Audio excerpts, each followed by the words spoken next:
హీరోగా వెండితెరపై ఓ వెలుగుతున్న సమయంలో హరీష్ శంకర్ దర్శకత్వంలో గబ్బర్ సింగ్ సినిమా చేశారు పవన్. అయితే ఆ సినిమా షూటింగ్ సమయంలోనే పవన్కి వెన్నునొప్పి సమస్య మొదలైంది. అప్పటి నుంచే ఈ సమస్యకు చికిత్స తీసుకుంటూ వస్తున్నారు పవన్. మళ్ళీ ఇప్పుడు ఆ సమస్య తిరగబడటంతో ప్రస్తుతం ఆయన విశ్రాంతి తీసుకోక తప్పడం లేదు. జనసేన పార్టీ స్థాపించి పెద్ద ఎత్తున ప్రచార కార్యక్రమాలకు వెళుతున్న సమయంలో కూడా ఇదే వెన్నునొప్పి సమస్య పవన్ని వెంటాడింది. ప్రచారం చేస్తున్న కీలక సమయంలో విశ్రాంతి తీసుకోక తప్పలేదు.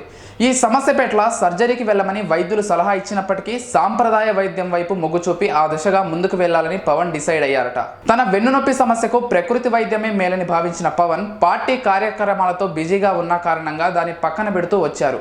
అయితే ఇప్పుడు మళ్ళీ సమస్య తిరగబడటంతో ఇక తప్పదనే ట్రీట్మెంట్ తీసుకోవడం స్టార్ట్ చేశారని తెలుస్తోంది. ఈ ట్రీట్మెంట్ చాలా రోజుల పాటు కొనసాగే అవకాశాలున్నాయని విశ్వసనీయ వర్గాల సమాచారం. ప్రస్తుతం పవన్ ఆరోగ్యంగానే ఉన్నప్పటికీ వెన్నునొప్పి మాత్రం తీవ్రంగా మారడంతో ఆయన మరికొన్ని రోజుల పాటు ఎక్కడికి వెళ్లలేని పరిస్థితి కనిపిస్తోంది. దీంతో పవన్ కళ్యాణ్ అభిమానులు, జనసేన పార్టీ వర్గాలు కంగారు పడుతున్నాయి. తొందరలో ఆయన సమస్య నయం కావాలని కోరుకుంటూ ప్రార్థనలు జనం చేస్తున్నారు. జనసేన పార్టీ పూర్తి బాధ్యతలు ప్రస్తుతం పవన్ కళ్యాణ్ పైనే ఉన్నాయి.